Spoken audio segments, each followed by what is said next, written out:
नमस्कार। चित्तौड़ दर्शन में आज समाचारों में पुनः आप सभी का स्वागत है। चित्तौड़गढ़ के समीप पुरोहितों का सामता में अवैध ब्लास्टिंग के मामले को लेकर बड़ी संख्या में ग्रामीण बुधवार को चित्तौड़गढ़ पहुंचे। कलेक्ट्रेट में उन्होंने प्रदर्शन किया और इस संबंध में जिला कलेक्टर पुलिस अधीक्षक को ज्ञापन दिया। ज्ञापन में आरोप लगाया कि इस अवैध ब्लास्ट की वजह से कई मकानों में दरार आ चुकी है एवं लोगों की खेती आदि पर भी इसका प्रभाव पड़ रहा है, लेकिन किसी तरह की कोई कार्रवाई इसके खिलाफ नहीं की जा रही है।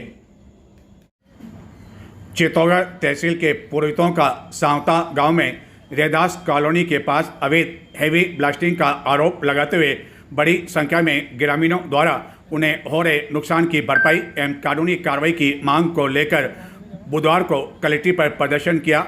जिला कलेक्टर खनिज विभाग प्रदूषण नियंत्रण बोर्ड को ज्ञापन सौंपकर कार्रवाई किए जाने की मांग की। ग्रामीणों ने आरोप लगाया कि रैदास कॉलोनी के समीप राज इंटरप्राइजेज की माइंस द्वारा अवैध रूप से भारी मात्रा में विस्फोट कर रेत निकालने का काम गत कई दिनों से किया जा रहा है, जिसके कारण मकानों में दरारें, प्लास्टर गिर रहा है। समीपी सरकारी स्कूल की बिल्डिंग एवं आसपास के खेतों में बड़े बड़े पत्थर उछलकर आ रहे हैं। आसपास के काश्तकारों निवासियों को जान मान की हानि भी हो रही है। मैं रमेश चंद्र पुरोहित, पुरोहितों का सांवता, जीएसएस अध्यक्ष, पुरोहितों का सांवता। कल हमारे गांव रैदास कॉलोनी में, पुरोहितों का सांवता गांव में रैदास कॉलोनी के अंतर्गत पास में एक जेपी फर्नीचर की माइंस है राज इंटरप्राइजेज के नाम से। वो उसके अंदर दोपहर 2:30 से 3 के बजे में हेवी प्लास्टिंग किया गया। हेवी प्लास्टिंग इतना बड़ा था कि आसपास के मकानों में, खेतों में बहुत बड़े पत्थर आए। उससे एक मकान शंकर जेठिया पूर्व सरपंच, उनके मकान की छत टूट गई। बहुत सारे लोगों की, प्रेमचंद, कालू जी, सोवन जी और भी रास्ते में हजारी जी, मोहन, देवीलाल, रतन जी, सबके मकानों में दरारें आई। और स्कूल है जो SMD के रुपए से बना हुआ, वो पूरा कक्ष जर्जर होकर आज बंद करना पड़ा। गनीमत ये रही कि बच्चे उस समय वहाँ स्कूल प्रांगण में पेड़ पौधे लगा रखे हैं, बच्चे भी आते हैं वहाँ पेड़ पौधे को पानी पिलाने के लिए। उस समय बच्चे नहीं थे, इसलिए बड़ी जनहानि होने से बच गया। पास में ही लोगों के खेत है जहाँ काश्तकार काम कर रहे थे, सब्जी तोड़ रहे थे, तो गीले खेतों में पत्थर गिरे, वो करीब 1-1 फीट गहरे तक घुस गए। इतना गहरा ब्लास्टिंग था। उसके बाद भी बार बार मना करने के बाद भी वो ब्लास्टिंग करता है। हर बार यही कहा जाता है कि अगली बार से नहीं होगा। और वहाँ जो माइनिंग है 4 हेक्टेयर की लीज है, उसके अलावा उन्होंने अवैध रूप से बहुत करीब 50 बीघा पे कब्जा कर रखा है। जितना भी बेकार का मटेरियल निकलता है वो वहाँ बाहर आसपास में डाल देता है। वहाँ पूर्व में IFFDC फार्म फॉरेस्ट्री की डेयरी, वो फार्म था पूरा नर्सरी, उसको भी नष्ट कर दिया। नाड़ी को नष्ट कर दिया। उसी के तहत एक ऑफिस बना हुआ था, उसको भी जर्जर कर दिया। इतना बार बार कहने के बाद आसपास की रोडें तोड़ दी। कोई निर्धारित रास्ते से नहीं आते हैं। हेवी व्हीकल, अत्यधिक ओवरलोडेड वाहन वहाँ से निकलते हैं। पंचायत द्वारा रोडें बनाई जाती है और उनको तोड़ दी जाती है, जिससे हमें आने जाने में परेशानी है। कल बहुत बड़ी सामूहिक हत्या हो जाती लोगों की। अगर ईश्वर का गनीमत रही कि लोग बच गए। FIR दर्ज करवाई है। हम सब चाहते हैं कि माइनिंग डिपार्टमेंट, जिला कलेक्टर महोदय, SP साहब और चंदेरा थाना वाले उचित कार्यवाही करें और आम जन को राहत प्रदान करें, उसको माइनिंग को परमानेंटली बंद करें। आज किसको ज्ञापन दिया आप लोगों ने? आज हमने माननीय पुलिस अधीक्षक महोदय, उपखंड अधिकारी जी, तहसीलदार जी और अब जिला कलेक्टर महोदय, चूँकि वहाँ प्रियदर्शनी में प्रोग्राम चल रहा है, सांसद महोदय, विधायक महोदय भी वहाँ विराजमान है, तो वहाँ 5 जने जाके वहाँ अभी देंगे और माइनिंग डिपार्टमेंट को भी दिया जाएगा। पंजाब में गत दिनों जिनगर समाज की एक युवती की निर्मम पूर्वक हत्या किए जाने को लेकर पूरे देश में जिनगर समाज में काफी अधिक आक्रोश एवं गुस्सा व्याप्त है। चित्तौड़गढ़ में भी जिनगर समाज द्वारा इस घटना के विरोध में बुधवार को कलेक्ट्रेट में प्रदर्शन किया गया। राष्ट्रपति के नाम जिला कलेक्टर को ज्ञापन दिया गया। ज्ञापन में इस पूरे मामले में शामिल दोषी आरोपियों के खिलाफ कड़ी से कड़ी कार्रवाई किए जाने की मांग करते हुए पीड़ित परिवार को न्याय दिलाने की मांग की गई। पंजाब के पटियाला में डिम्पल खत्री की गत दिनों निर्मम हत्या के प्रकरण में दोषियों के विरुद्ध कठोर कानूनी कार्रवाई किए जाने तथा पीड़ित परिवार को न्याय एवं सहायता प्रदान किए जाने को लेकर जिनगर समाज द्वारा राष्ट्रपति के नाम अतिरिक्त जिला कलेक्टर को अध्यक्ष राजेश जिनगर के नेतृत्व में ज्ञापन दिया गया। ज्ञापन में कहा गया कि डिम्पल खत्री की निष्ठुर हत्या से समाज जन अत्यंत व्यथित एवं आक्रोशित है। 29 वर्षीय डिम्पल खत्री मोहाली स्थित एक निजी कंपनी में कार्यरत थी। गत 4 जून को कंपनी परिसर में ही एक सहकर्मी द्वारा धारदार हथियार से अनेक प्रहार कर निर्मम पूर्वक उसकी हत्या कर दी। इस दुखद एवं हृदय विदारक घटना ने न केवल उनके परिवार बल्कि संपूर्ण जिनगर समाज में शोक एवं आक्रोश व्याप्त है। ज्ञापन में इस दौरान विभिन्न मांगों की और राष्ट्रपति का ध्यान आकर्षित करते हुए पालन पोषण के लिए परिवार के सदस्यों को सरकारी नौकरी दिए जाने एवं आरोपियों को फांसी की सजा दिए जाने की मांग की गई। इस अवसर पर बड़ी संख्या में जिनगर समाज से जुड़े पदाधिकारी, समाजजन आदि मौजूद थे। प्रधानमंत्री नरेंद्र मोदी के 12 वर्ष के कार्यकाल पूर्ण होने पर चित्तौड़गढ़ में बुधवार को इंदिरा प्रियदर्शनी ऑडिटोरियम में प्राकृतिक एवं जैविक खेती पर एक कार्यशाला का आयोजन किया गया।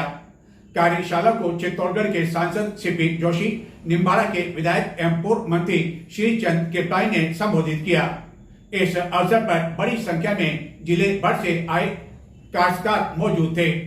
हालांकि जितनी संख्या में काश्तकार आए उस अनुरूप आयोजक उनको लेकर व्यवस्था नहीं कर सके, जिनके कारण कार्यशाला की समाप्ति पर भोजन व्यवस्था के दौरान काफी तरह की अव्यवस्था देखने को मिली एवं कई काश्तकारों को भूखे बैरक लौटने के लिए मजबूर होना पड़ा। चित्तौड़गढ़ के इंदिरा प्रियदर्शनी ऑडिटोरियम में बुधवार को जिला स्तरीय 1 दिवसीय प्राकृतिक एवं जैविक खेती कार्यशाला का आयोजन किया गया।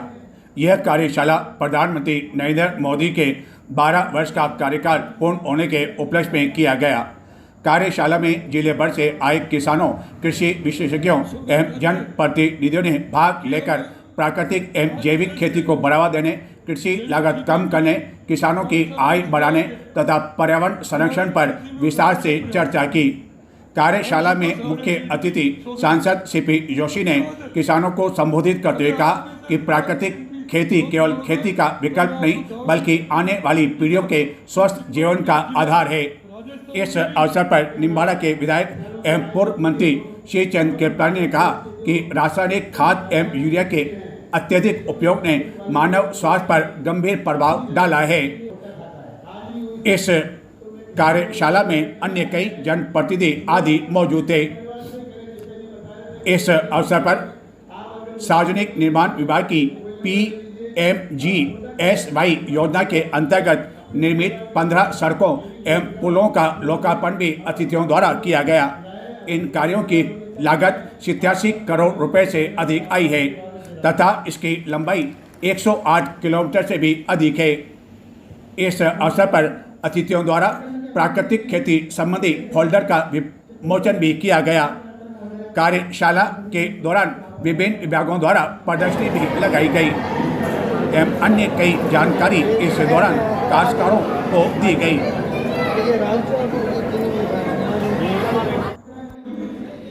सही कह रहा हूँ, कुछ असर हुआ अपने ऊपर नहीं हुआ, अरे असर हुआ कि नहीं हुआ।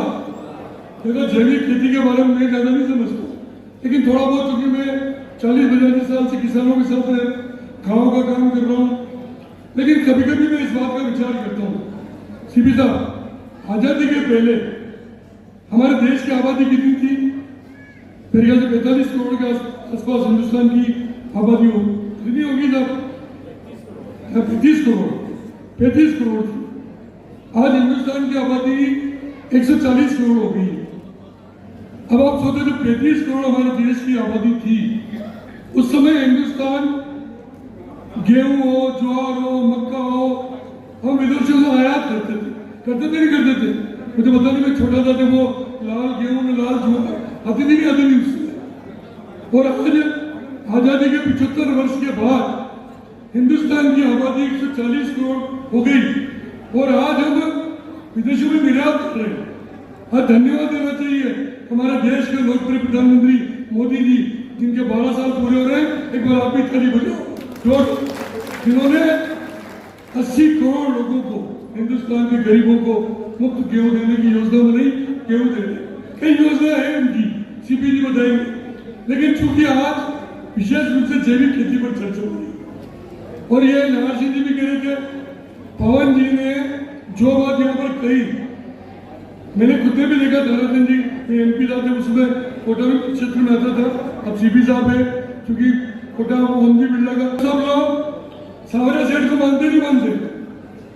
कौन कौन नहीं मानता? हाथ खड़ा करके बताओ। आप नहीं मानते जरूर से? मैं जैविक खाद्य खेती के बारे में कुछ नहीं करूँ, पवन जी ने बहुत चीजें विस्तार से बदल, कलेक्टर साहब ने भी कई चीजें आपको बताई। आज सावरिया सेठ का कसम खाकर इस बात का संकल्प लेके हम जाए कि जो जो चीजें आज हमने सीखी है, हम हमारे खेत पर मृत रूप उसको देंगे, हमारे जीवन में उतारने का प्रयास करेंगे, तब तो इस कार्यशाला का मतलब है, बाकी कोई मतलब नहीं। मैं लोगों के बीच में जाता हूँ, भी कैंसर की बात हो रही है, हार्ट अटैक की बात हो रही है, बीमारियों की बात हो रही है, ईमानदारी से एकदम मन में बड़ी तकलीफ होती है। हम गाँव में मीटिंग भी देखते हैं कि कम उम्र के बच्चे, हमारी माताएं बहनें 30-40 साल के नौजवान कैंसर से मर रहे हैं। अब ये क्यों मर रहे हैं, इसके बारे में आपको पता है? जिस तरह हम ईट को आधुनिक खेती कर रहे हैं, जिस तरह हम पेस्टिसाइड और दूसरी चीजें उर्वरक काम में ले रहे हैं, ये जहर, इस जहर को हम अपने बच्चों को दे रहे हैं, हमारे परिवार को दे रहे हैं। लेकिन हमने कभी इस बात का प्रयास नहीं किया कि हमारे 10 बीघा जमीन है तो कम से कम 1 बीघा जमीन पर तो हम जैविक खेती करें। करते हैं क्या? बहुत कम लोग करते हैं। अब आप में से कितने लोग हैं जो अपनी जमीन पर 1-2 बीघा खेती जैविक की करते हैं? हाथ खड़े करके बताओ। इस जैविक खेती से कोई नुकसान नहीं है।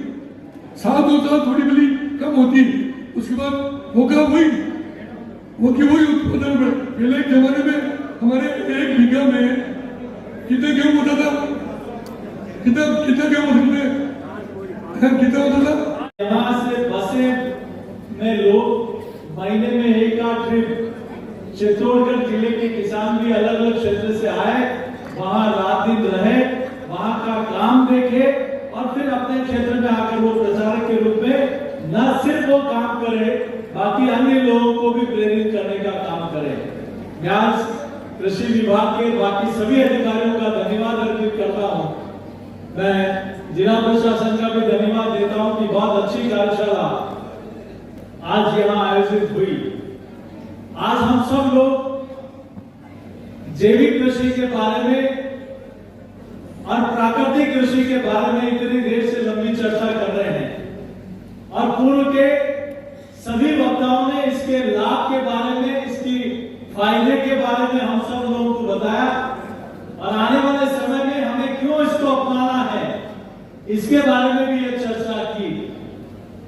हम ये ध्यान में आता है कि आजादी से पहले भारत जो सोने की चिड़िया कहलाता था, जिस भारत में दूध दही की नदियां बहती थी,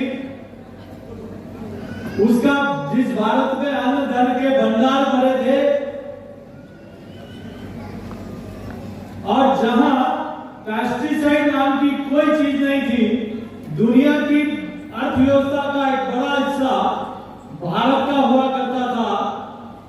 मुगल हम लोग देखें तो रामायण काल, महाभारत काल, चाणक्य काल, मध्यकाल से लेकर इतने लंबे वर्षों तक भारत कृषि में 1 नंबर पर था। कारण उस समय लोगों ने कृषि को उत्तम माना, व्यापार को मध्यम माना और चाकरी को निम्न माना, मतलब नौकरी को सबसे अंत में माना। लेकिन दुर्भाग्य से 47 के बाद, आजादी के बाद हमने चाकरी को 1 नंबर पर ले आए, व्यापार को मध्यम नंबर पर ले आए और कृषि को निम्न लेकर आ गए। उसी का कारण रहा कि जहां अन्न धन के भंडार बने थे, वहां आजादी के बाद हमें गेहूं आयात करना पड़ा और उस समय के एक समय तो प्रधानमंत्री जी को यह कहना पड़ा कि हमें 1 दिन का हफ्ते में उपवास करना पड़ेगा।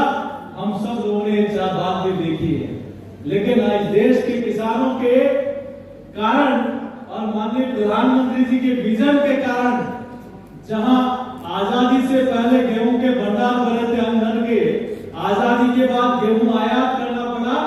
2014 के बाद का हकीकत बता रहा हूं, चाहे दाल हो, चाहे दलहन हो, चाहे डेयरी प्रोडक्ट हो, चाहे दुग्ध हो, आज भारत दुनिया के पहले और दूसरे नंबर पर आ गया है निर्यात का उत्पादन। ऑर्गेनिक के अलावा कुछ नहीं खा रहा हूं। गाय के दूध और घी के अलावा बिल्कुल मैं दूध का इस्तेमाल करना बंद कर दिया।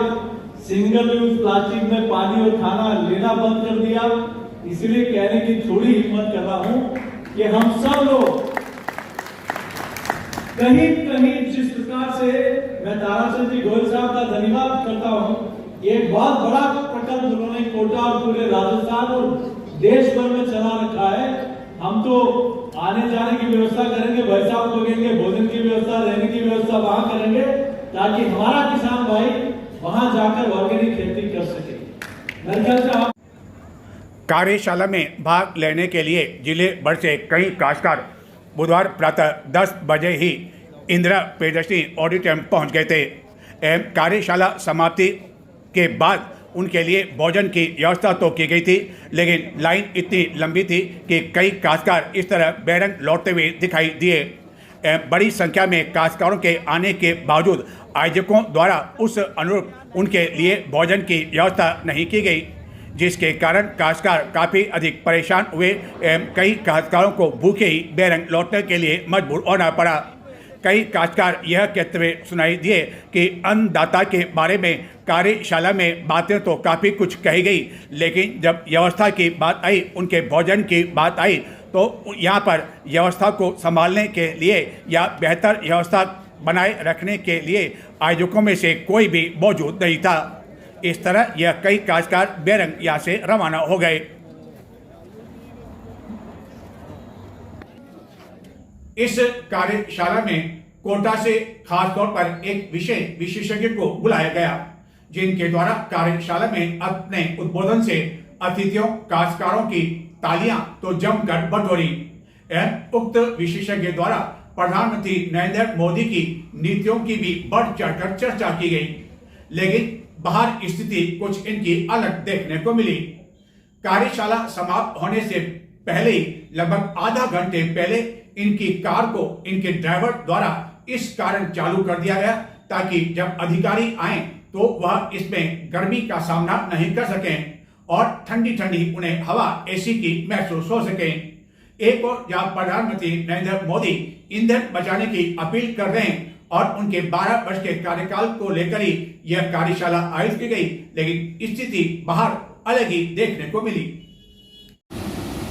यह कार है इस कार्यशाला के लिए विशेष तौर पर बुलाए गए कोटा से मुख्य विशेषज्ञ पवन टांकी, लेकिन कार्यशाला समाप्त होने से आधा घंटा पहले ही इस कार के ड्राइवर ने कार को इस कारण स्टार्ट कर दिया ताकि इसका एसी ठंडा हो जाए और साहब जब आए तो उन्हें गर्मी न लगे और कूल का अनुभव हो। एक तरफ प्रधानमंत्री नरेंद्र मोदी जहां ईंधन बचाने की अपील कर रहे हैं, वहीं दूसरी ओर इस खड़ी कार में उस समय इसे स्टार्ट कर दिया, जबकि अंदर न तो चालक मौजूद था और न ही साहब मौजूद थे, लेकिन साहब की कार ठंडी होती रही।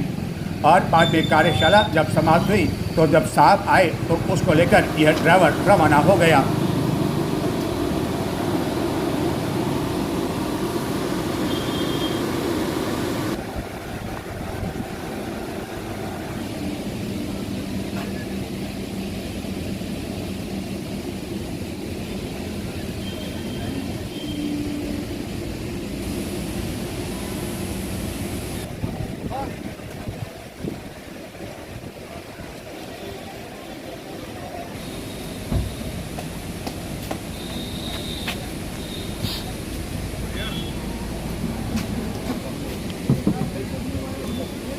गाड़ी किसकी है? हाँ? गाड़ी किसकी है? ये कोटा है। नहीं, कोटा कौन आया इसमें? इसमें पवन जी। है? पवन जी आए, कोटा से आए और गाड़ी स्टार्ट पड़ी हुई है। हाँ? गाड़ी स्टार्ट पड़ी हुई है। प्रधानमंत्री जी का मैसेज है ईंधन बचाओ। अंदर प्रधानमंत्री जी की जय जयकार हो रही है, मोदी जी की जय जयकार हो रही है, बहुत बढ़िया काम किया। और आपने गाड़ी कितनी देर से स्टार्ट कर रखी है, ईंधन चल रहा है, एसी चल रहा है, ताकि साहब जो है गर्म ना हो जाए, साहब ठंडे रहें, इसलिए आपने चला रखी है। और पवन जी की गाड़ी है। कहाँ से आए पवन जी? अंदर तो उन्होंने बहुत लंबा चौड़ा उपदेश दिया, अच्छा जोरदार उपदेश दिया, तालियां बजा दी। और हाल ये है कि आपको उन्होंने कहा था कि गाड़ी को स्टार्ट रखना, तो अपनी मर्जी से आप स्टार्ट रहें।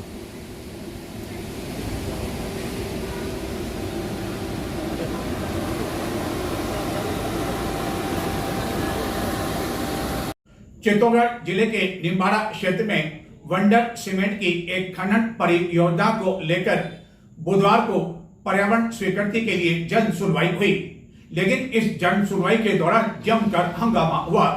ग्रामीणों ने इसका जोरदार शब्दों में विरोध करते हुए कहा कि उन्हें इस तरह की खनन परियोजना की किसी तरह की अपने क्षेत्र में आवश्यकता नहीं है एवं उन्होंने यह स्वीकृति निरस्त किए जाने की मांग की एवं कई तरह के आरोप प्रदूषण विभाग पर भी लगाए, अन्य अधिकारियों पर भी लगाए।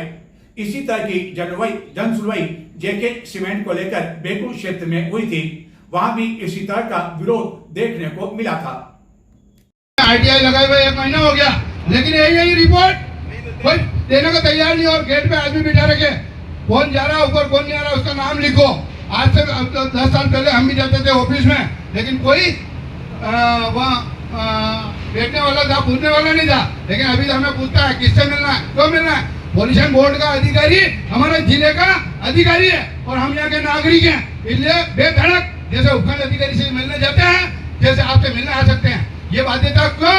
और ये पत्रकार जी मुझे यही रिपोर्ट मैं नहीं समझता, लेकिन फिर भी मैंने आरटीआई दी है, 1 महीना हो गया, एक भी कागज मेरा अवेलेबल नहीं हुआ। सारा प्राइस चाहिए जिले के अधिकारी। क्या बात कर रहे हो आप? जो खुला चैलेंज, खुला आरोप पहले भी मैंने यहाँ लगाया था, आज भी लगा रहा हूँ। जन सुनवाई से संबंधित जो बात करनी है आप कर लो। जन सुनवाई से संबंधित है कि वो एआई रिपोर्ट आपके ऑफिस से 1 महीने पहले मांगी गई थी, वो जन सुनवाई से संबंधित थी। नहीं हो तो आप इसका जवाब दें। नहीं दी और आरटीआई मेरी गाड़ी में पड़ी है जो मैंने 1 महीने पहले दी थी ऑफिस में, आपके बाबू बेटे इनसे पूछ लो। मैं शिकायत शिकवा नहीं करना है, लेकिन पॉल्यूशन बोर्ड के अधिकारी से मैंने किसी भी प्लांट के साथ पर्यावरण का मुकदमा दर्ज कराया। क्या रिपोर्टें दी, मैं बीमार था, क्या रिपोर्टें दी क्या नहीं दी, वो सारी रिपोर्टें मेरे पास है। मैं केस हारा। ये जन सुनवाई पुरातत्व विभाग चित्तौड़गढ़ द्वारा दुर्ग पर अवैध अतिक्रमण कर रहे एक अतिक्रमणकारी के खिलाफ पुलिस कोतवाली में मामला दर्ज कर अपनी पीठ तो थपथपा ली, लेकिन देखना यह है कि पुरातत्व विभाग की शह पर गत कई समय से जो बड़े बड़े अवैध अतिक्रमण हो गए, कई होटलें एवं रेस्टोरेंट का निर्माण हो गया, क्या पुरातत्व विभाग उनके खिलाफ पुलिस कोतवाली में मामला दर्ज करने की हिम्मत जुटा पाएगा? पुरातत्व विभाग कार्यालय के समीप गत दिनों मुख्य मार्ग पर एक रेस्टोरेंट का निर्माण हो गया, लेकिन इसके बावजूद पुरातत्व विभाग किसी तरह की कोई कार्रवाई नहीं कर पाया। होटल भी बन गए, बड़े बड़े रेस्टोरेंट, यहाँ तक कि स्विमिंग पूल भी बन गए, लेकिन पुरातत्व विभाग केवल देखता ही रहा और वह सब कुछ इसलिए कि उसकी शह थी। अब देखना यह है कि इन सभी के खिलाफ कब कार्रवाई की जाती है और क्या ऐसे अतिक्रमणकारियों के खिलाफ कोई कड़ी कार्रवाई पुरातत्व विभाग एवं प्रशासन की ओर से आने वाले समय में की जाएगी। नजर डालते हैं कुछ और समाचारों की ओर, लेकिन संक्षिप्त में देखते रहे चित्तौड़ दर्शन। वीर शिरोमणि महाराणा प्रताप की हल्दीघाटी विजय के 450 वर्ष पूर्ण होने के उपलक्ष्य में आगामी 17 जून को उदयपुर में एक बड़ा कार्यक्रम आयोजित होने जा रहा है, जिसमें भाग लेने के लिए राष्ट्रीय स्वयंसेवक संघ के सर संचालक मोहन राव भागवत भी आ रहे हैं। इस कार्यशाला को लेकर चित्तौड़गढ़ में संघ कार्यालय में नगर खंड की बैठक आयोजित की गई। इस दौरान उपस्थित पदाधिकारियों एवं प्रबुद्ध जनों द्वारा इस आयोजन को लेकर एक पोस्टर का विमोचन भी किया गया एवं अधिकाधिक संख्या में लोगों से इस कार्यक्रम में भाग लेने का आह्वान भी किया गया। जिला विधिक सेवा प्राधिकरण के सभागार में राष्ट्रीय विधिक सेवा प्राधिकरण द्वारा जारी जागृति योजना के अंतर्गत वरिष्ठ नागरिकों के लिए विधिक सेवा योजनाओं के संबंध में पैरा लीगल वॉलंटियर्स की क्षमता वर्धन कार्यशाला एवं प्रशिक्षण कार्यक्रम का आयोजन किया गया। कार्यक्रम की अध्यक्ष प्राधिकरण की सचिव योगिता पारिक ने इस अवसर पर विभिन्न जानकारी दी। तो ये थे आज के समाचार। नमस्कार।